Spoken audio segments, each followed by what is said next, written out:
करता हूं कि आज बाबा साहब की जयंती पर ये सब भी आज यहां आपके साथ इस हर्ष उत्सव में, परंतु वास्तविकता के प्रकाश को परखने के लिए इकट्ठे हुए। मेरे बुजुर्गों, साथियों, दोस्तों, आज, कल और पूरा महीना अब बाबा साहब की जयंती पूरे हिंदुस्तान में और शायद पूरी दुनिया में मनाई जाएगी। 14 अप्रैल को एक दिन नहीं जब हम बाबा साहब की जयंती मनाते, लगभग एक महीने से ज्यादा हर दिन हम बाबा साहब की जयंती का दिन मानते। भाई सतबीर कह रहे थे कि इन्होंने भी एक फंक्शन आज करना था। मैंने कहा अपन अगले हफ्ते कर लेंगे, क्योंकि बाबा साहब की जयंती का तो पूरा महीना होता है और हर दिन जयंती। जहां हम सब खुश हैं, जहां हम इस हर्ष उत्सव को मना रहे हैं, वहां बाबा साहब की जयंती और बाबा साहब को नमन कर, बाबा साहब का जयकारा लगा, बाबा साहब की मूर्ति के आगे शीश झुका, क्या केवल बाबा साहब की जयंती की औपचारिकता पूरी हो जाएगी? क्या इससे ज्यादा? मैं नौजवान साथियों से भी पूछता हूं, बुजुर्गों से भी, हम उम्र साथियों से भी, क्या बाबा साहब की जयंती केवल और केवल शीश झुकाकर संपूर्ण हो जाएगी? मैं अगर आपको एक कहूं तो जवाब नहीं में। बाबा साहब की जयंती का मतलब है बाबा साहब के शब्दों, उनकी शिक्षा, उनके विचारों, उनकी सोच पर पहरा देने की बात। ये उनकी जयंती का मानना है। और मुझे याद है वो कहा करते थे, ये बाबा साहब ने संविधान सभा में कहा कि जिस दिन हिंदुस्तान व्यक्ति पूजा में लग जाएगा, उस दिन हिंदुस्तान गुलामी का रास्ता पकड़ लेगा। बाबा साहब तो व्यक्ति पूजा के खिलाफ थे। वो ये कहा करते थे, मानने हैं तो मेरे असूल मानना, मानने हैं तो मेरे विचारों का अनुसरण करना, मानना है तो जो वो 3 बातें उन्होंने कही थी, शिक्षित बनो, संगठित बनो, संघर्ष करो, उस मार्ग पर चलकर दिखाना। उन्होंने कहा कि मुझे याद रखना या ना रखना, इन 3 बातों को अवश्य अपने जीवन में आत्मसात कर लेना, मनुष्य का कल्याण हो जाएगा। दोस्तों, साथियों, आज बाबा साहब की जयंती पर मुझे ये कहते हुए कोई गुरेज नहीं कि बाबा साहब के भारत पर आज हमला हो रहा है। बाबा साहब के भारत पर आज दिल्ली और हरियाणा में बैठी बीजेपी की सरकारों ने हमला बोल रखा है। और ये मैं इसलिए नहीं कह रहा कि हम राजनीतिक तौर से विरोधी, हमारा विरोध हो सकता है, पर बाबा साहब के मामले में हम इकट्ठे भी हो सकते हैं। पर आज बाबा साहब की सोच, उनकी दृष्टि, उनके विचार, उनके परिवार, उनके अनुयायियों, उनके उपासकों और उनकी बात सुनने वाले, दिल में संजोने वाले हर व्यक्ति की जिंदगी पर बीजेपी की सरकार ने हमला बोल रखा। और रणदीप ये इसलिए नहीं कह रहा कि मैं उनका राजनीतिक विरोधी हूं। ये वो लोग हैं जिनकी मानसिकता अंबेडकर विरोधी है। मैं एक तारीख आपको याद दिलाऊं, मुझे नहीं पता नौजवान पीढ़ी में किसी को वो याद भी है या नहीं, नोट कर लीजिए। आजकल तो जवान बच्चे सब टेलीफोन पे कंप्यूटर रखते हैं, चेक करिएगा, गूगल पे आ जाती है अब तो सब कुछ। नोट करिए एक तारीख, कहीं लिख लीजिए अपने मन में। तारीख है 12 दिसंबर 1949। हमारा संविधान बाबा साहब लेकर आए 26 जनवरी 1950 को। ठीक बात है। 12 दिसंबर 1949 यानी संविधान बनाने से भी 2 महीने पहले आरएसएस के लोगों ने, बीजेपी के जो पितृ संगठन हैं, उन दिनों जनसंघ और आरएसएस होता था, उन्होंने रामलीला ग्राउंड में बाबा साहब अंबेडकर का पुतला फूंका था। पत्रकार साथी भी नोट कर लें। ये लोग जन्मजात अंबेडकर विरोधी हैं, जन्मजात ये अंबेडकर विरोधी रहे। 12 दिसंबर 1949 को पहला पुतला आजाद हिंदुस्तान में जब फूंका गया तो आरएसएस के लोगों ने, जनसंघ के लोगों ने बाबा साहब अंबेडकर का रामलीला ग्राउंड दिल्ली के अंदर फूंका। इसलिए नहीं कि बाबा साहब ने उनकी जमीन ले ली थी, नहीं, इसलिए कि सदियों की दास्ता और रूढ़िवादिता को हिंदुस्तान के संविधान ने वो सारी 5000 साल की बेड़ियों को छुआछूत की तोड़कर फेंक दिया था, इसलिए तोड़ा था, इसलिए फूंका था मेरी बहन कि बाबा साहब अंबेडकर गरीब की नहीं, दलित की नहीं, महिला की भी बराबरी की बात किया करते थे, इसलिए उनका पुतला फूंका करते थे। जो लोग 12 दिसंबर 1949 को बाबा साहब अंबेडकर का पुतला फूंक रहे हो, वो आज बदल गए होंगे क्या? वो आज बदले नहीं। और इसीलिए इनके दो लोगों ने जो पिछले 8 से 9 साल में कहा, मैं उनकी 2 लाइन पढ़कर बताऊंगा। मोहन भागवत जी का नाम तो सुना है ना आपने, सबने सुना है ना? प्रधानमंत्री भी जहां जाके लंबे लेट जाते हैं, आरएसएस के वो प्रमुख मोहन भागवत जी, वो ये कहते हैं आरक्षण पर, इससे पिछले बिहार के चुनाव में कहा था, याद हो, मैंने उठाया था, उसके बाद उनको वो बयान वापस लेके कहा मुझसे गलती हो गई, जब मैंने वो उठा लिया था तो बिहार में उन्होंने कहा था आरक्षण पर फिर से विचार करने की जरूरत है, ये मोहन भागवत जी ने कहा था। और आरएसएस के, बीजेपी के प्रचार प्रमुख कौन है? वो है मनमोहन वैद्य। उन्होंने क्या कहा था वो और सुन लीजिए। मनमोहन वैद्य जी ने कहा सभी को साथ लाने के लिए आरक्षण को खत्म करना होगा, आरक्षण से अलगाववाद को बढ़ावा मिलता है। ये वो लोग हैं जो 1949 में भी अंबेडकर विरोधी थे, नेहरू विरोधी थे, ये 1910 और 20 में भी, और आज भी ये गरीब विरोधी है। अंबेडकर जी का विरोध व्यक्ति का विरोध नहीं था, ये उस सोच का विरोध था जो गरीब और अमीर की खाई को मिटाने वाली सोच है।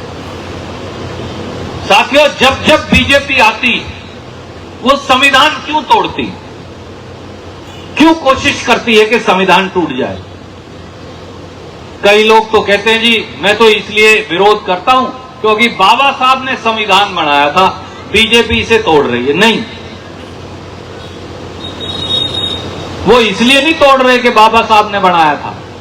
माफ करना, आपको अजीब बात लगेगी आज मेरी, वो इसलिए नहीं तोड़ रहे संविधान, वो इसलिए तोड़ रहे हैं कि संविधान दलित को, आदिवासी को और पिछड़े को बराबरी का अधिकार देता है, इसलिए तोड़ रहे हैं। और याद करिए 2000 में पहली बार बीजेपी की सरकार बनी, सबसे पहले अटल बिहारी वाजपेयी जी ने क्या किया? संविधान समीक्षा आयोग बनाया। मैं उन दिनों भारतीय युवा कांग्रेस का प्रधान था, याद है ईश्वर जी? हमने सबसे पहले वाजपेयी जी का कारकेड रोक दिया, प्रधानमंत्री थे, वो मारते रहे, हमें मारते रहे, बच्चों के सर फूटते रहे, हमने वो सड़क खाली नहीं की, 5000 बच्चा लेट गया, कितनों को मारोगे? मेरे ख्याल से 200-300 बच्चों की हड्डियां तोड़ दी, हम हिले ही नहीं, प्रधानमंत्री का कारकेड को रुकना पड़ा। फिर सोनिया गांधी जी ने, उन दिनों माधवराव जी भी होते थे जिंदा, हमने वो मामला संसद में उठाया, फिर संसद का घेराव किया। फिर उस समय मुझे चोट भी लग गई थी, तो चोट लगे में फिर संसद का घेराव किया युवा कांग्रेस ने, सोनिया जी भी आई उस कार्यक्रम में, और आखिर में वो संविधान समीक्षा आयोग रुक गया, वो हो नहीं पाया है। अब 2024 में क्या किया वो तो आपको सबको याद है। वो तो चलो 2000 पुरानी बात होगी, 24-25 साल वाली। इस बार ये कहा करते थे कि 400 सीटें दे दो बीजेपी को, हम संविधान बदल देंगे। सही बात है कि गलत है? इस बार तो इनके एमपी के उम्मीदवार ही कहा करते थे। राजस्थान में, उत्तर प्रदेश में रोज कहते थे। लोग 240 पर ले आए, बैसाखियों पे खड़े कर दिए लाके। नहीं, अगर 400 दे देते संविधान, आज ये जयंती नहीं मना रहे होते आप। मैं आपको बहुत जिम्मेवारी से कह रहा हूं, अगर आपने इनको 400 दे दिए होते एमपी, जयंती नहीं मना रहे होते आज देश बदल गया होता। और इसके बावजूद भी 17 दिसंबर 2024, एक तारीख और याद कर लीजिए, संसद में संविधान पर बहस हो रही थी। आपने देखी कांग्रेस पार्टी की ओर से बाबा साहब अम्बेडकर ने क्या क्या संविधान पर कहा था, मैंने वो सारी बातें रखी। उसके बाद गृह मंत्री जवाब देते, खड़गे साहब ने रखी, जो खुद एक दलित समाज से हैं, भारतीय राष्ट्रीय कांग्रेस के अध्यक्ष हैं, हमारे बुजुर्ग। उसके बाद अमित शाह की बारी आई और 17 दिसंबर 2024 को देश की संसद में, जो बाबा साहब के संविधान से ही बनी है, पहली बार किसी सरकार के मंत्री ने बाबा साहब अम्बेडकर का अपमान भी किया, अमित शाह ने, और उनके अनुयायियों का भी किया। खड़गे साहब को ये कहते हैं, क्योंकि वो एक विशेष दलित समुदाय से हैं, कि ये पीछे आपके बैठा है नौजवान, मेरी तरफ इशारा करके, और आप अम्बेडकर अम्बेडकर अम्बेडकर पुकारते हो। अमित शाह के शब्द हैं, अम्बेडकर की बजाय कोई और नाम ले लिया होता तो तुम्हारी जिंदगी तर जाती। बाबा साहब अम्बेडकर का भी अपमान किया, उनके अनुयायियों का अपमान भी किया। इनका दिमाग नहीं सुधरा अभी भी, इनका दिमाग अभी भी वही। 400 सीट नहीं आई वो अलग बात है, इसलिए संविधान नहीं बदल सकते, पर दिमाग नहीं बदला। इसीलिए ये साल 1509 का गुरु रविदास का मंदिर भी तुगलकाबाद दिल्ली में तोड़ा था इन्होंने।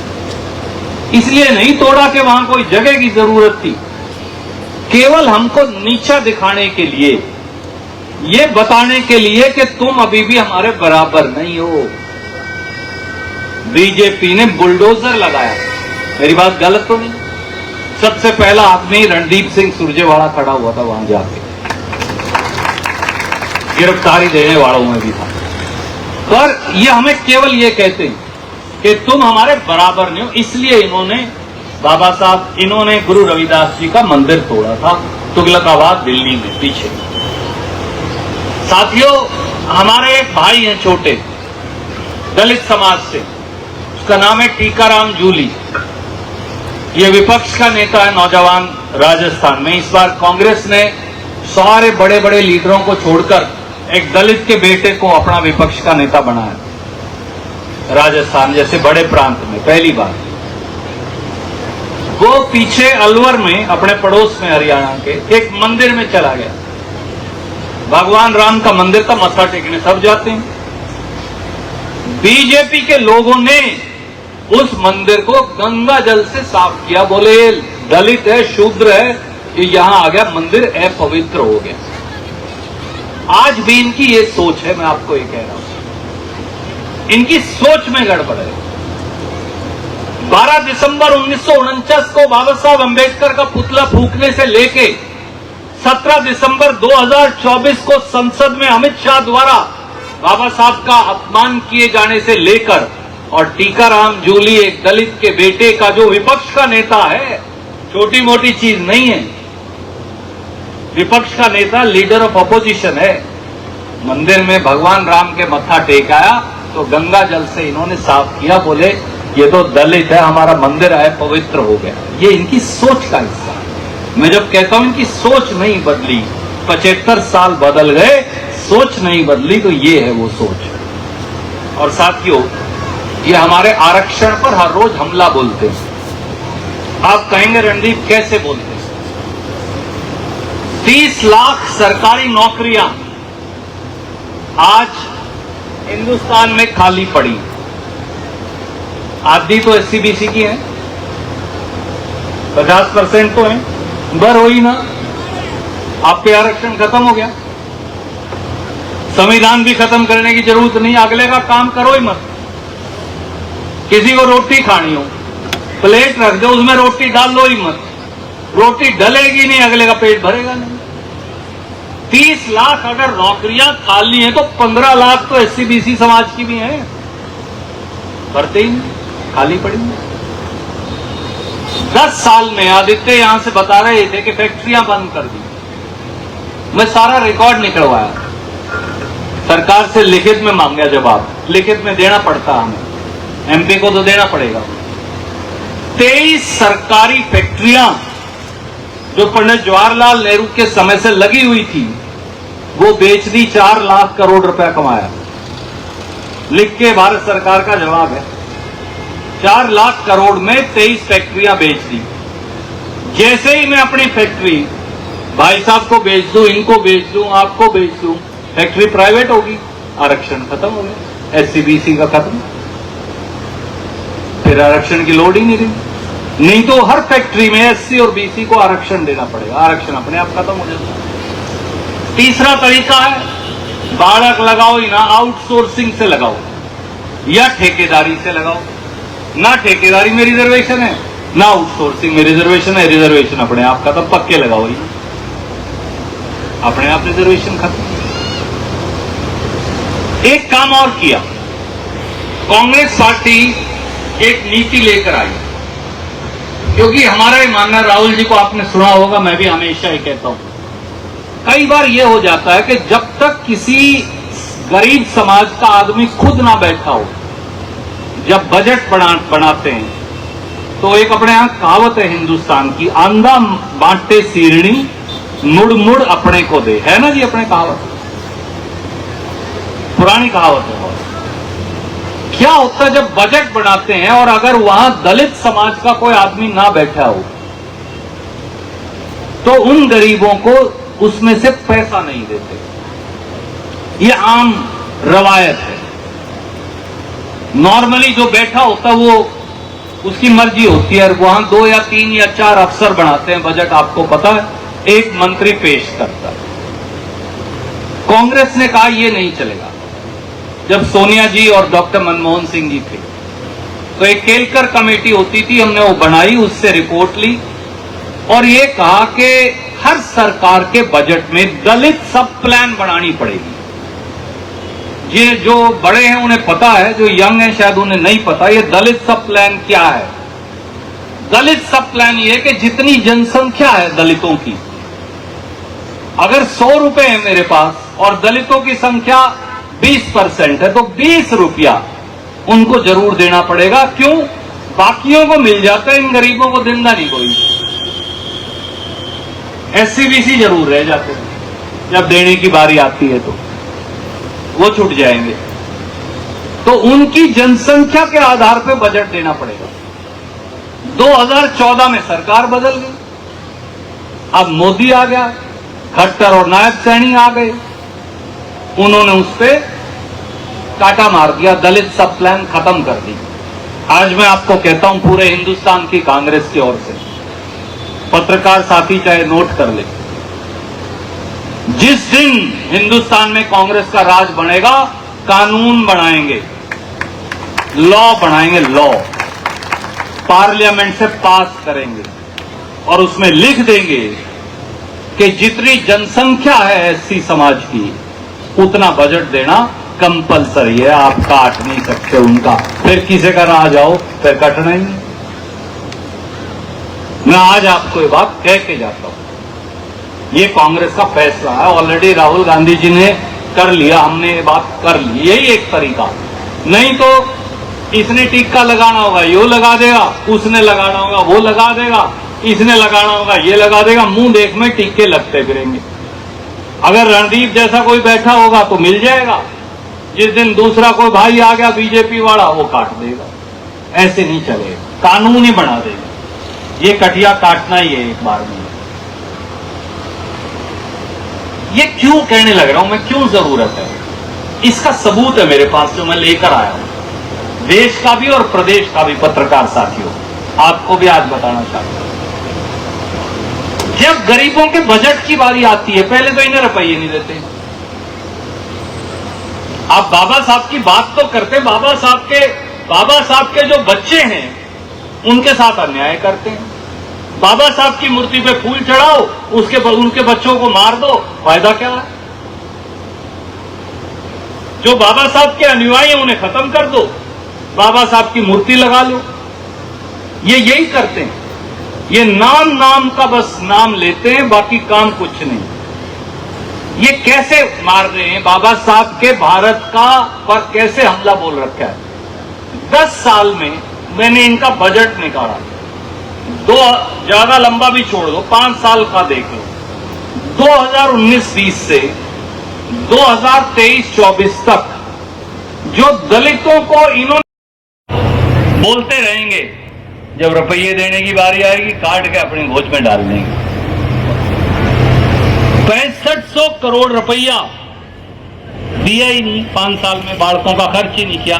लिख दिया कागज पे, हाँ जी देंगे जी, क्योंकि अब बताना पड़ता है साल के आखिर में कितने खर्च हुए कितने नहीं हुए। एक एक्सपेंडिचर बजट बोलते हैं उसे, मैं वो सारा एक्सपेंडिचर बजट निकाला, उसमें से लाया। एक प्रधानमंत्री ने स्कीम बना दी दलितों के लिए, बोला बड़ी गजब स्कीम लाया हूं, नाम भी रख दिया पीएम अजय। आए है क्या नाम रखा गजब का, पीएम अजय। उसका पूरा नाम है प्रधानमंत्री अनुसूचित जाति अभ्युदय योजना। समझ ही नहीं आवा अपने गरीब के, ऐसा नाम रख दिया उसका।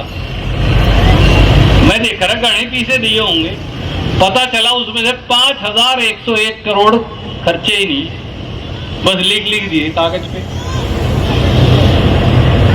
ये इसलिए एससी सब प्लान की, इसीलिए बाबा साहब के भारत पर हमला हो रहा है। अब हरियाणा सरकार का और देख लो साथ, हरियाणा सरकार तो 300 200 करोड़ सालाना देती है, वो देंदी ही नहीं।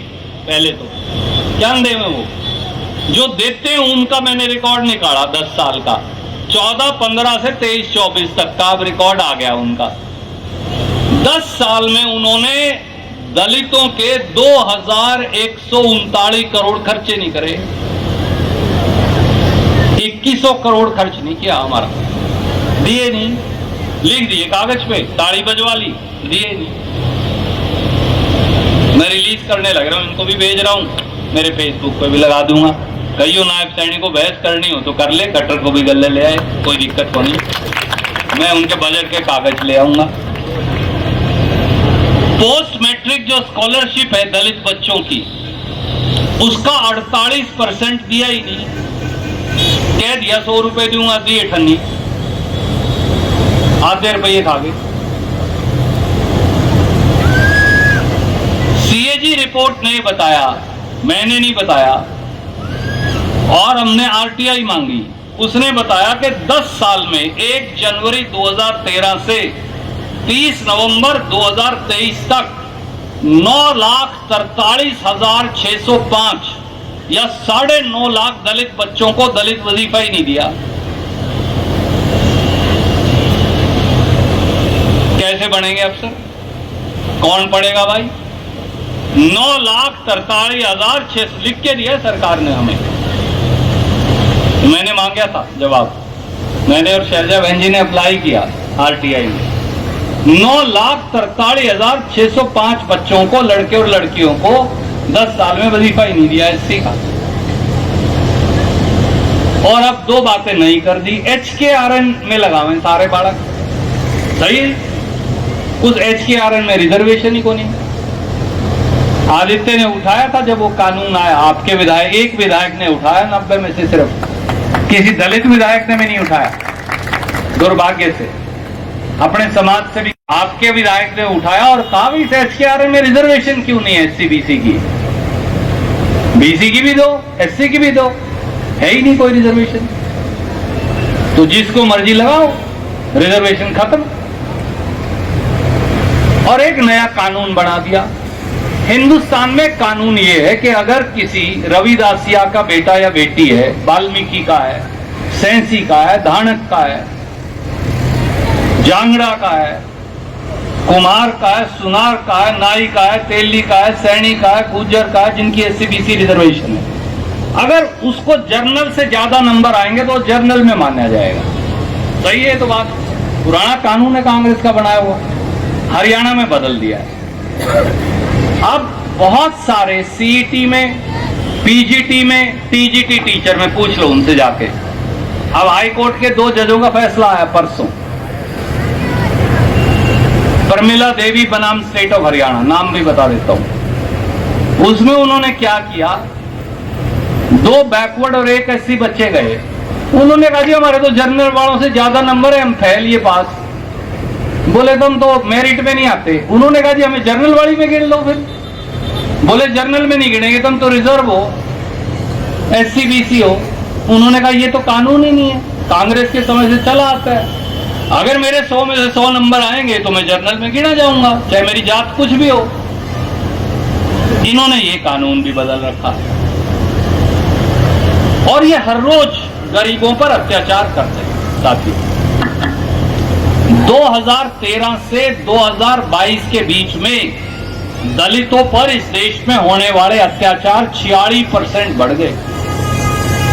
हर रोज 157 दलितों पर इस देश में अत्याचार होता है। 157। हर रोज 3 दलित महिलाओं से बलात्कार होता है। हर 12 मिनट में इस देश में लगभग 1 दलित अत्याचार का शिकार होता है। इसलिए कि ऊना गुजरात में तो पेड़ से बांधकर दलितों की चमड़ी उधेड़ देते हैं। इसलिए कि लखीमपुर खीरी में तो हमारी 2-2 बेटियों को निर्वस्त्र कर उनके साथ गैंग रेप करते हैं।